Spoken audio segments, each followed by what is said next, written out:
Hello दोस्तों, नमस्कार। स्वागत है आपका हमारे यूट्यूब चैनल देवभूमि स्टडी पॉइंट में। आप सभी कैसे हैं मित्रों? मैं उम्मीद करता हूं आप सभी भाई बंधु स्वस्थ होंगे और आप सभी की स्टडी दोस्तों काफ़ी ज़्यादा अच्छी चल रही होगी।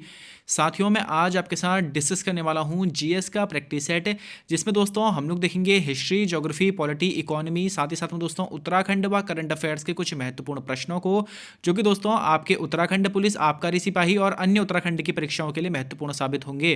तो दोस्तों आप लोगों ने क्या करना है, वीडियो के अंत तक बने रहना है। सभी क्वेश्चंस को दोस्तों आप लोगों ने अटेंड करना है और दोस्तों आप लोगों का इसमें जो भी स्कोर बनता है आप लोगों ने मुझे कमेंट बॉक्स में बताना है। तो दोस्तों अगर आप लोगों को ये वीडियो और कंटेंट इन्फॉर्मेटिव लगता है तो दोस्तों वीडियो को लाइक करके चैनल को जरूर सब्सक्राइब कर लीजिएगा। बाकी साथियों, मैं इससे पहले आपको जीएस के प्रैक्टिस सेट, हिंदी के प्रैक्टिस सेट प्रोवाइड करवा चुका हूं। उन सभी का लिंक दोस्तों मैं डिस्क्रिप्शन बॉक्स में शेयर कर दूंगा, या फिर दोस्तों आप लोग डायरेक्ट मेरे चैनल की प्लेलिस्ट में जाकर के उन सभी वीडियोस को वहां से चेक कर सकते हैं। अब आप लोगों का दोस्तों ज़्यादा समय न खराब करते हुए वीडियो को प्रारंभ करते हैं। तो दोस्तों पहला प्रश्न हमारा, वर्तमान में कुल कितनी फसलों पर एमएसपी दिया जाता है? अब दोस्तों एमएसपी से तात्पर्य आपने समझना है मिनिमम सपोर्ट प्राइस, हिंदी में दोस्तों इसे कहा जाएगा न्यूनतम समर्थन मूल्य। तो वर्तमान में है दोस्तों कुल 22 फसलों पर दिया जाता है। ऑप्शन बी इसका बिल्कुल करेक्ट आंसर हो जाएगा।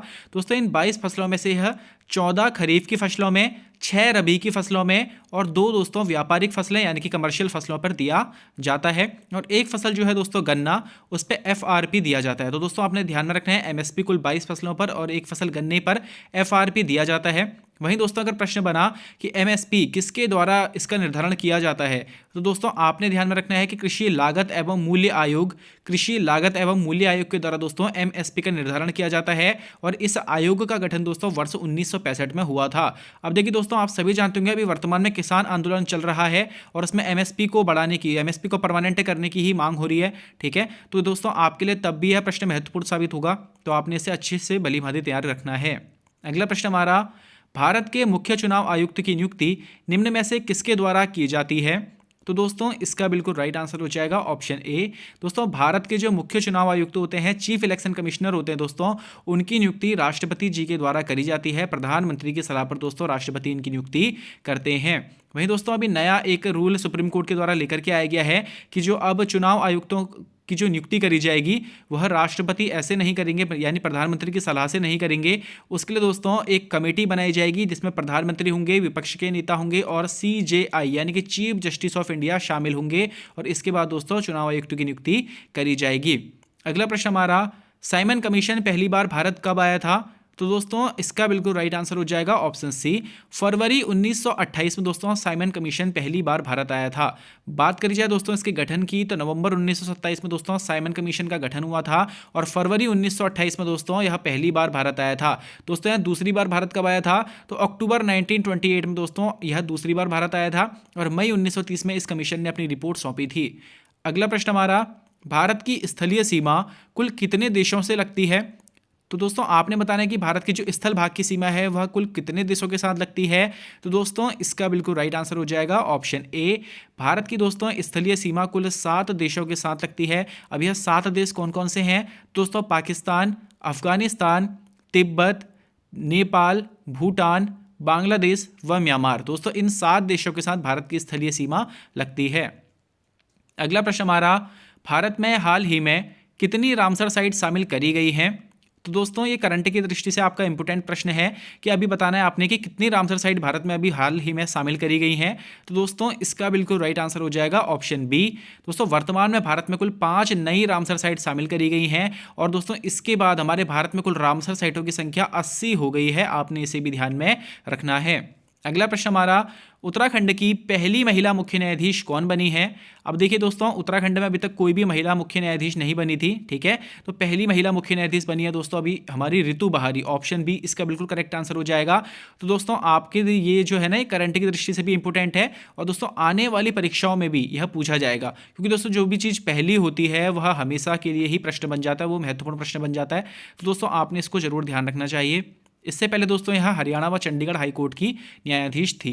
अगला प्रश्न हमारा, भारतीय संविधान का कौन सा अनुच्छेद समान नागरिक संहिता का प्रावधान करता है? समान नागरिक संहिता को दोस्तों अंग्रेजी में यूनिफॉर्म सिविल कोड कहा जाएगा, ठीक है। और कौन सा जो हमारा आर्टिकल है वह आपने बताना है कि यूसीसी के बारे में उसका प्रावधान करता है। तो दोस्तों इसका बिल्कुल राइट आंसर हो जाएगा ऑप्शन सी, आर्टिकल 44 दोस्तों यूसीसी का हमारा प्रावधान करता है। और अभी दोस्तों आज़ादी के बाद यूसीसी लागू करने वाला पहला राज्य दोस्तों हमारा उत्तराखंड बना है। हालांकि दोस्तों गोवा में यह 1867 से लागू है, ठीक है। गोवा में दोस्तों ये बहुत पहले से लागू था, लेकिन दोस्तों आज़ादी के बाद इसे लागू करने वाला पहला राज्य हमारा उत्तराखंड बना है। अगला प्रश्न हमारा, किस समिति द्वारा पंचायतों को संवैधानिक दर्जा दिए जाने की मांग सबसे पहले करी गई थी? तो दोस्तों इन चारों कमेटियों के बारे में आप सभी जानते होंगे। यह पंचायतों से संबंधित सभी महत्वपूर्ण कमेटियों में शामिल यह 4 कमेटियां हैं, जिनमें से दोस्तों आपने बताना है कि किस एक समिति के द्वारा पंचायतों को संविधान में दर्जा दिए जाने की मांग सबसे पहले करी गई थी। तो दोस्तों इसका बिल्कुल राइट आंसर हो जाएगा option D, LM Singhvi committee के आधार पर दोस्तों पंचायतों को संवैधानिक दर्जा दिए जाने की मांग सबसे पहले करी गई थी। बात करिए दोस्तों इस कमेटी के गठन की, तो वर्ष 1986 में LM सिंघवी कमेटी का गठन हुआ था। इसके बाद दोस्तों जो आपने एक कमेटी ध्यान में रखनी है जिससे अधिकतम हमारे प्रश्न बनते हैं, वह है बलवंत राय मेहता। दोस्तों 1957 में ही इस कमेटी का गठन हुआ था और 1957 में ही दोस्तों इस कमेटी ने अपनी रिपोर्ट सौंप दी थी।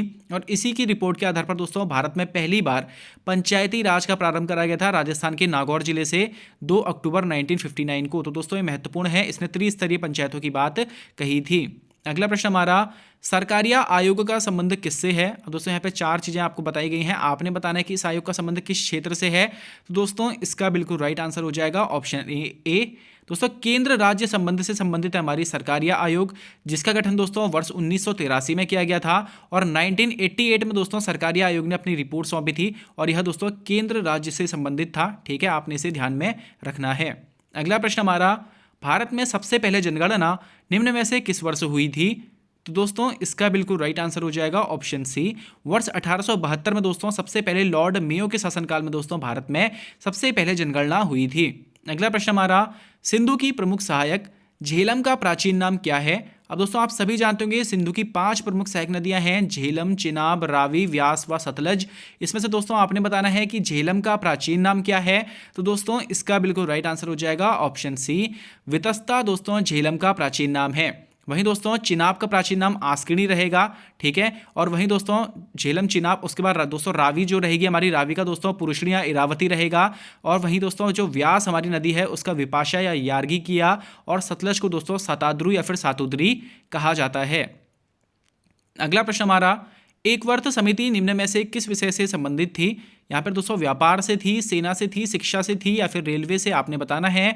तो दोस्तों इसका बिल्कुल राइट आंसर हो जाएगा ऑप्शन डी, एकवर्त कमेटी दोस्तों रेलवे से संबंधित थी। इस कमेटी का गठन दोस्तों वर्ष 1924 में हुआ था और इस कमेटी के द्वारा ही दोस्तों रेल बजट को आम बजट से अलग कर दिया गया था, आपने इसको नोट करना है। और वहीं दोस्तों बाद में 2017 में रेल बजट को दोस्तों फिर से आम बजट में ही मिला दिया गया है, तो आपने इस पॉइंट को भी ध्यान में रखना है। अगला प्रश्न हमारा, 5 ग्रेट लेक्स में निम्न में से कौन सी झील शामिल नहीं है?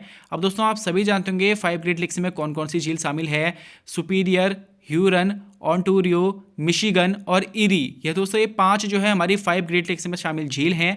विनिपेग झील दोस्तों 5 ग्रेट लेक्स में शामिल नहीं है। अगला प्रश्न हमारा, बोस्टन टी पार्टी घटना किस वर्ष हुई थी? अब दोस्तों बोस्टन टी पार्टी घटना अमेरिका स्वतंत्रता संग्राम से यह संबंधित है और इससे दोस्तों हमें बार बार प्रश्न देखने के लिए मिलते हैं। तो दोस्तों आपने बताना है कि बोस्टन टी पार्टी घटना किस वर्ष हुई थी। तो दोस्तों इसका बिल्कुल राइट आंसर हो जाएगा हमारा ऑप्शन सी, 1773 में दोस्तों बोस्टन टी पार्टी घटना हुई थी। और वहीं दोस्तों आपने ध्यान में रखना है कि अमेरिका के द्वारा अपना स्वतंत्रता दिवस 4 जुलाई 1776 को मनाया गया था। अगला प्रश्न हमारा, राष्ट्रपति द्वारा राज्यसभा के सदस्यों का मनोनयन किया जाएगा, यह प्रावधान किस देश से ग्रहण किया गया है? अब दोस्तों आप सभी जानते होंगे कि राज्यसभा के कुल 12 सदस्यों को दोस्तों राष्ट्रपति विभिन्न क्षेत्रों से चुनते हैं। यह प्रावधान दोस्तों हमने किस देश से ग्रहण किया है, आपने बताना है। तो दोस्तों इसका बिल्कुल राइट आंसर हो जाएगा हमारा ऑप्शन डी, आयरलैंड के संविधान से दोस्तों हमने यह ग्रहण किया है। वहाँ दोस्तों एक प्रश्न और बनता है हमारा कि राज्यसभा के सदस्यों का निर्वाचन, यह प्रावधान दोस्तों हमने कहाँ से लिया है?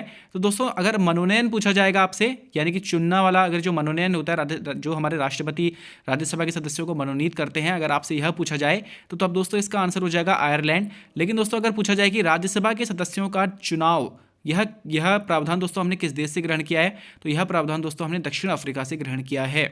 अगला प्रश्न हमारा, भारत में पहली बार सांप्रदायिक निर्वाचन प्रणाली की शुरुआत कब हुई थी? तो दोस्तों इसका बिल्कुल राइट आंसर हो जाएगा ऑप्शन ए, वर्ष 1909 के दोस्तों मार्ले मिंटो सुधार अधिनियम के तहत दोस्तों भारत में पहली बार सांप्रदायिक निर्वाचन प्रणाली की शुरुआत हुई थी, जिसमें दोस्तों मुसलमानों के लिए पृथक निर्वाचन क्षेत्र रख दिया गया था। अगला प्रश्न हमारा, भारत में पोर्टफोलियो प्रणाली किसने आरंभ करी थी? यानी कि दोस्तों भारत में विभागीय प्रणाली का जनक किसे माना जाता है? आपसे प्रश्न इस प्रकार से भी पूछा जा सकता है।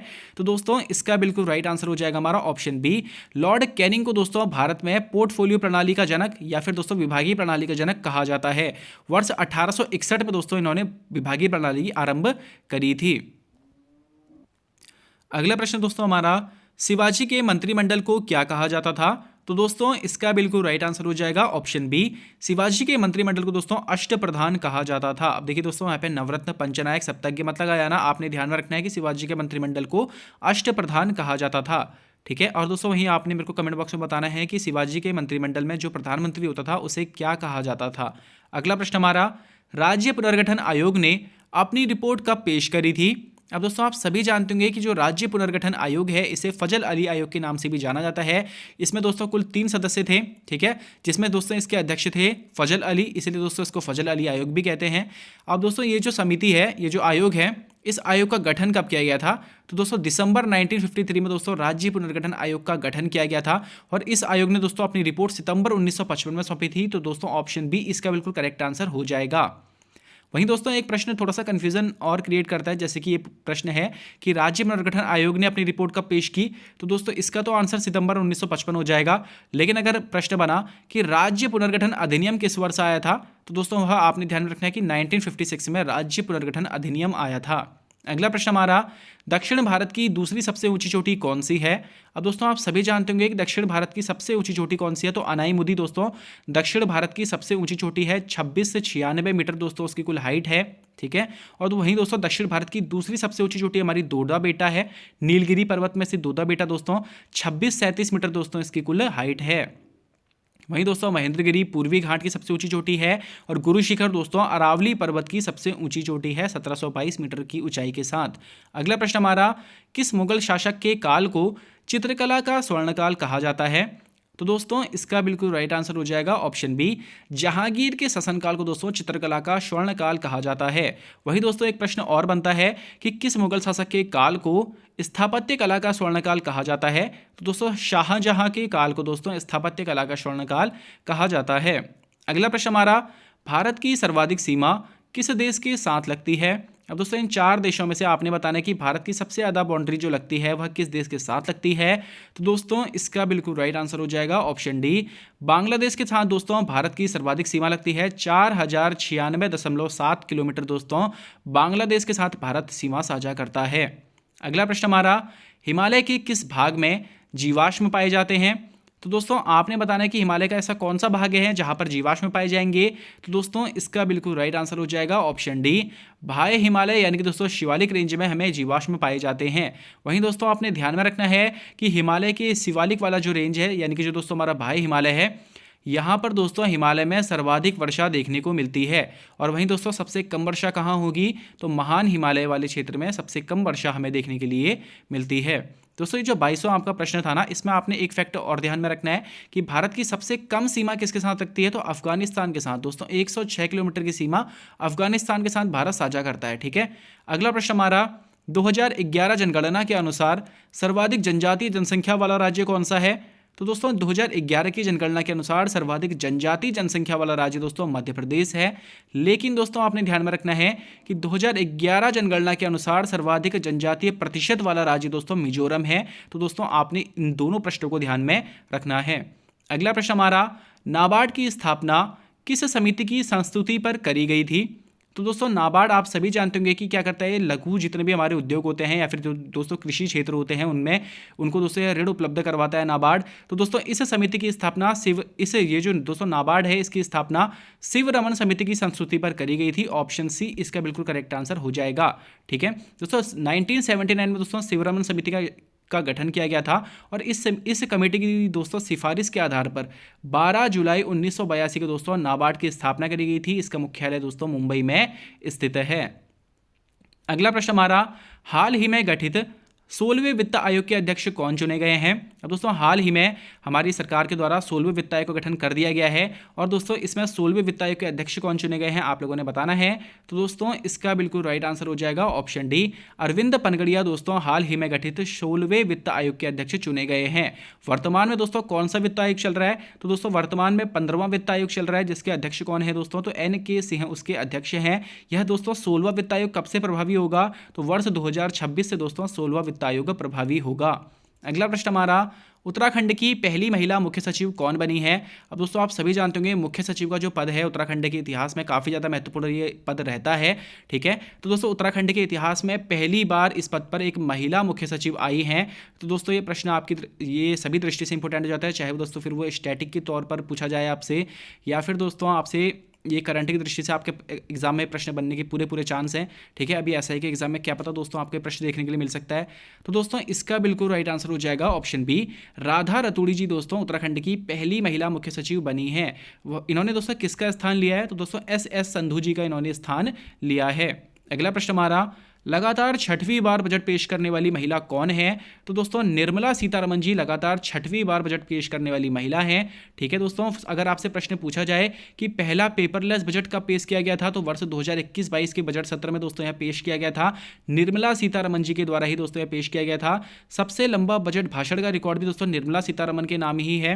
और वही दोस्तों अगर प्रश्न पूछा जाए कि सबसे ज़्यादा बार बजट पेश करने वाले वित्त मंत्री कौन है, तो दोस्तों मोरारजी देसाई लगातार दोस्तों 10 बार इन्होंने बजट पेश करा था मोरारजी देसाई ने, तो वह दोस्तों सर्वाधिक बजट पेश करने वाले वित्त मंत्री हैं। और दोस्तों निर्मला सीतारमण जी के द्वारा लगातार 6वीं बार बजट पेश करा है और ऐसा करने वाली यह पहली महिला है। अब दोस्तों पहली महिला वित्त मंत्री ऐसी कौन सी थी, पहली महिला कौन थी जिन्होंने बजट पेश किया था? तो दोस्तों इंदिरा गांधी जी 1771 में दोस्तों इन्होंने पहली बार किसी महिला के तौर पर रहते हुए बजट पेश किया था। तब दोस्तों यह प्रधानमंत्री के पद पर थी और प्रधानमंत्री के पद पर रहते हुए ही उन्होंने बजट पेश किया था। आपने इस पॉइंट को भी ध्यान में रखना है। अगला प्रश्न हमारा, संसद के सत्र में आ जाने पर राष्ट्रपति के अध्यादेश की वैधता कितनी रह जाती है? और दोस्तों आप सभी जानते होंगे कि आर्टिकल 123 के तहत राष्ट्रपति दोस्तों अध्यादेश जारी कर सकते हैं और इस अध्यादेश की वैधता दोस्तों 6 माह तक रहती है। लेकिन दोस्तों अगर इस 6 माह से पहले ही संसद अगर सेशन में आ जाती है तो दोस्तों इसके बाद इस अध्यादेश की वैधता कितनी रहती है आप लोगों ने बताना है। तो दोस्तों इसका बिल्कुल राइट आंसर हो जाएगा हमारा ऑप्शन बी, कुल 6 सप्ताह की वैधता दोस्तों फिर रह जाती है। यानी कि दोस्तों कुल 42 दिनों की वैधता संसद के सत्र में आने के बाद रह जाती है राष्ट्रपति के अध्यादेश की।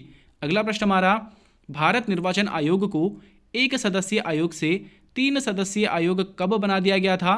अब दोस्तों आप सभी जानते होंगे कि भारतीय निर्वाचन आयोग जो है दोस्तों, जो हमारा चुनाव आयोग है, इसकी स्थापना दोस्तों 25 जनवरी 1950 को करी गई थी। और दोस्तों यह तब से लेकर के वर्ष 1993 तक दोस्तों 1 सदस्यीय दोस्तों यह आयोग था। और अक्टूबर 1993 में दोस्तों तारकोंडे समिति की सिफारिश के आधार पर भारत निर्वाचन आयोग को दोस्तों 1 सदस्यीय आयोग से 3 सदस्यीय आयोग बना दिया गया था और तब से दोस्तों यह वर्तमान तक भी 3 सदस्यीय आयोग है। अगला प्रश्न हमारा, अब दोस्तों आप लोगों ने मुझे कमेंट बॉक्स में बताना है कि भारत के अभी मुख्य निर्वाचन आयुक्त कौन है, ठीक है। अगला प्रश्न हमारा, निम्न में से कौन सी एक यमुना की प्रमुख सहायक नदी है? और दोस्तों यमुना की कौन सी एक ट्रिब्यूटरी है, इन चारों में से आप लोगों ने बताना है। तो दोस्तों इसका बिल्कुल राइट आंसर हो जाएगा ऑप्शन बी, केन नदी दोस्तों यमुना की एक प्रमुख सहायक नदी है। दोस्तों आपने ध्यान में रखना है जिनसे प्रश्न हमारे बनते हैं, चंबल, बेतवा, काली सिंध और केन, यह दोस्तों 4 हमारी यमुना की प्रमुख सहायक नदियां हैं, ठीक है। आपने इसको ध्यान में रखना है। अगला प्रश्न हमारा, आंध्र प्रदेश व तमिलनाडु की सीमा पर स्थित झील कौन सी है? तो दोस्तों पुलिकट झील आंध्र प्रदेश व तमिलनाडु की सीमा पर स्थित झील है। इससे दोस्तों में प्रश्न देखने के लिए मिलते हैं। पुलिकट के साथ साथ दोस्तों कोलेरू झील भी जो है आंध्र प्रदेश में ही स्थित है। लोकटक झील दोस्तों मणिपुर में स्थित है। इसी लोकटक झील में दोस्तों विश्व का पहला तैरता हुआ नेशनल पार्क काबुल लामजाओ भी स्थित है। आपने इसे भी ध्यान में रखना है। भारत की दोस्तों जो सबसे बड़ी खारी झील है चिल्का झील, यह दोस्तों उड़ीसा में स्थित है। आपने चारों को ही ध्यान में रखना है। अगला प्रश्न हमारा, राजाजी राष्ट्रीय उद्यान का नाम किस प्रसिद्ध व्यक्ति के नाम पर समर्पित किया गया है?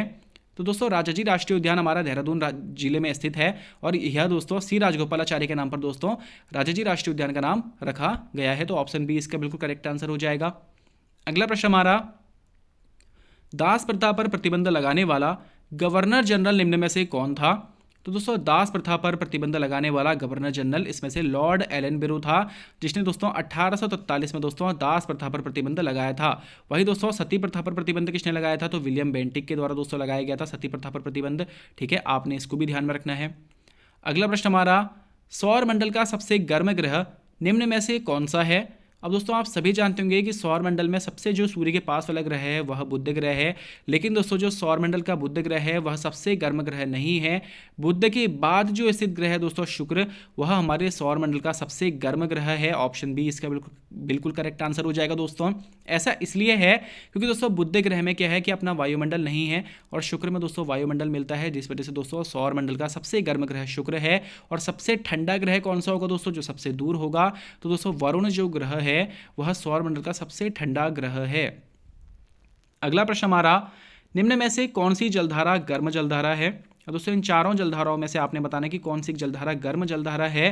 तो दोस्तों इसका बिल्कुल राइट आंसर हो जाएगा ऑप्शन बी, गल्फ स्ट्रीम जलधारा दोस्तों, जो कि अटलांटिक महासागर की एक जलधारा है। यह दोस्तों हम इसमें से एक गर्म जलधारा है। और दोस्तों ये जो जलधारा है ना गल्फ स्ट्रीम, इसे दोस्तों यूरोप का कंबल भी कहते हैं। आपने इस फैक्ट को भी ध्यान में रखना है।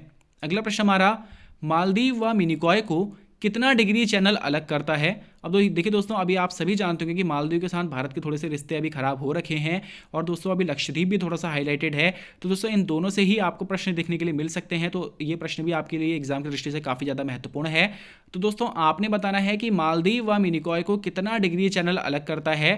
तो दोस्तों इसका बिल्कुल राइट आंसर हो जाएगा ऑप्शन ए, 8 डिग्री चैनल दोस्तों मालदीव व मिनिकॉय को अलग करता है। और वही दोस्तों 9 डिग्री जो चैनल है वह मिनिकॉय व लक्षद्वीप को अलग करता है। और 10 डिग्री चैनल दोस्तों अंडमान निकोबार को अंडमान को दोस्तों कार निकोबार से अलग करता है। आपने तीनों ही पॉइंट को ध्यान में रखना है। अगला प्रश्न हमारा, एशियाटिक सोसाइटी की स्थापना कलकत्ता में किसके द्वारा करी गई थी। तो दोस्तों इसका बिल्कुल राइट आंसर हो जाएगा ऑप्शन सी, विलियम जोन्स के द्वारा दोस्तों वर्ष 1784 में एशियाटिक सोसाइटी की स्थापना दोस्तों बंगाल में कलकत्ता में करी गई थी। अगला प्रश्न हमारा, प्रथम बौद्ध संगीति के अध्यक्ष कौन थे। तो दोस्तों इसका बिल्कुल राइट आंसर हो जाएगा ऑप्शन ए, महाकश्यप दोस्तों प्रथम बौद्ध संगीति के अध्यक्ष थे। अब दोस्तों आपने बताना है कि प्रथम बौद्ध संगीति के अध्यक्ष तो महाकश्यप थे, लेकिन दोस्तों प्रथम बौद्ध संगीति किसके शासनकाल में आयोजित करी गई थी। आप लोग दोस्तों मुझे कमेंट बॉक्स में जरूर बताइएगा। अगला प्रश्न हमारा, उत्तराखंड में हिमालय का कौन सा भाग सर्वाधिक मिलता है। दोस्तों उत्तराखंड में हिमालय का कौन सा रेंज हमें देखने के लिए अधिकतम मिलता है, आप लोगों ने बताना है। तो दोस्तों इसका बिल्कुल राइट आंसर हो जाएगा ऑप्शन बी, मध्य हिमालय दोस्तों उत्तराखंड में हमें सर्वाधिक देखने के लिए मिलता है। अब देखिए दोस्तों, जितना भी हमारा अल्मोड़ा का रीजन हो गया या फिर दोस्तों नैनीताल वाला जितना भी रीजन है, हमारे जितने भी पर्यटक स्थल हैं वह सभी दोस्तों हमारे मध्य हिमालय में ही स्थित हैं। तो ऑप्शन बी इसका बिल्कुल करेक्ट आंसर हो जाएगा। अगला प्रश्न हमारा, स्वतंत्रता आंदोलन में सल्ट की भूमिका की सराहना करते हुए किसने इसे कुमाऊं का बारदोली कहा था। अब देखिए दोस्तों, ये जो प्रश्न है ना, अभी हाल के ही 2-3 वर्षों में लगभग 2 से 3 बार ये हमें परीक्षा में देखने के लिए मिल चुका है। तो दोस्तों काफ़ी ज़्यादा प्रश्न पूछा जा रहा है, आपने इसको जरूर ध्यान रखना चाहिए। तो दोस्तों इसे कुमाऊं का बारदोली महात्मा गांधी जी के द्वारा कहा गया था। ऑप्शन डी इसका बिल्कुल करेक्ट आंसर हो जाएगा। अगला प्रश्न हमारा, शिव समुद्रम जलप्रपात किस नदी पर स्थित है। तो दोस्तों यह जो जलप्रपात है कावेरी नदी पर स्थित है और कर्नाटक राज्य में स्थित है। तो ऑप्शन सी इसका बिल्कुल करेक्ट आंसर हो जाएगा। अगला प्रश्न हमारा, निम्न में से सबसे उत्तम किस्म का कोयला कौन सा है। अब दोस्तों आप सभी जानते होंगे कि कार्बन की मात्रा के आधार पर हमारे कोयले को दोस्तों 4 प्रकारों में बांटा गया है। ये 4 प्रकार है दोस्तों, एंथ्रेसाइट, बिटुमिनस, लिग्नाइट और पीट। इसमें से दोस्तों जो सबसे उत्तम किस्म का कोयला है वह है एंथ्रेसाइट। तो ऑप्शन ए इसका बिल्कुल करेक्ट आंसर हो जाएगा दोस्तों। और वहीं दोस्तों आपने ध्यान में रखना है कि भारत में जो कोयला सबसे अधिक मात्रा में पाया जाता है वह बिटुमिनस कोयला पाया जाता है। ठीक है, और वहीं दोस्तों जो लिग्नाइट होता है, लिग्नाइट, और इसके अलावा दोस्तों जो पीट है दोस्तों वह सबसे निम्न श्रेणी का कोयला माना जाता है। तो आपने दोस्तों इन पॉइंट को भी ध्यान में रखना है। अगला प्रश्न हमारा, एक से अधिक राज्यों या केंद्र शासित प्रदेशों का एक राज्यपाल बनाया जा सकता है, यह प्रावधान किस संविधान संशोधन द्वारा लाया गया था।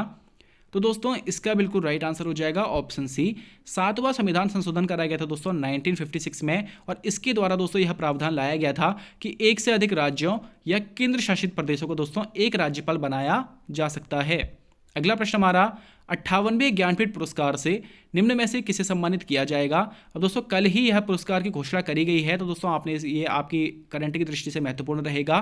तो दोस्तों इसका बिल्कुल राइट आंसर हो जाएगा ऑप्शन डी, राम भद्राचार्य दोस्तों, जो कि संस्कृत के प्रकांड विद्वान हैं। और वहीं दोस्तों उर्दू के मशहूर शायर जो हैं वह दोस्तों गुलजार, इन दोनों को ही दोस्तों 58वें ज्ञानपीठ पुरस्कार से सम्मानित किया जाएगा। तो दोस्तों हमारा अगला प्रश्न है, वर्ष 2024 में कुल कितने लोगों को भारत रत्न पुरस्कार से सम्मानित किया जाएगा। तो दोस्तों इसका बिल्कुल राइट आंसर हो जाएगा हमारा ऑप्शन सी। वर्ष 2024 में दोस्तों क्या हो रखा है कि कुल 5 लोगों को दोस्तों भारत रत्न पुरस्कार से सम्मानित किया जा रहा है। यह दोस्तों पहला ही अवसर है जब ऐसा किया जा रहा है, यानी कि दोस्तों अभी तक क्या था कि एक रिवाज सा बन गया था कि भारत रत्न दोस्तों एक बार में अधिकतम 3 लोगों को दिया जाएगा, लेकिन दोस्तों वर्ष 2024 में कुल 5 लोगों को इस पुरस्कार से सम्मानित किया गया है। आप लोग दोस्तों मुझे बताएगा कि किन 5 लोगों को यह पुरस्कार से सम्मानित किया गया है। अगला प्रश्न हमारा, लोकसभा व राज्यसभा की संयुक्त बैठक का प्रावधान किस देश से ग्रहण किया गया है। अब दोस्तों आप सभी जानते हो कि अगर कोई विधेयक पास होने में देरी हो रही हो तो इस कंडीशन में दोस्तों राष्ट्रपति संयुक्त बैठक बुला सकते हैं। और दोस्तों इस संयुक्त बैठक का जो प्रावधान है यह हमने ऑस्ट्रेलिया से ग्रहण किया है, ऑप्शन सी इसका बिल्कुल करेक्ट आंसर हो जाएगा। इसकी चर्चा दोस्तों आर्टिकल 108 में करी गई है। अगला प्रश्न हमारा, सिमलीपाल जैवमंडल आरक्षित क्षेत्र किस राज्य में स्थित है।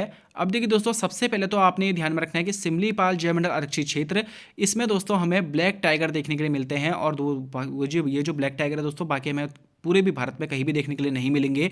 तो दोस्तों सिमलीपाल में हमें ब्लैक टाइगर मिलते हैं और यहीं पर दोस्तों दुनिया का पहला ब्लैक टाइगर सफारी भी स्थापित किया जा रहा है। तो इसलिए दोस्तों सिमलीपाल जैवमंडल आरक्षित क्षेत्र थोड़ा सा हाईलाइटेड भी है अभी, तो दोस्तों आपकी परीक्षा की दृष्टि से महत्वपूर्ण रह सकता है। तो आपने बताना है कि सिमलीपाल जैवमंडल आरक्षित क्षेत्र किस राज्य में स्थित है।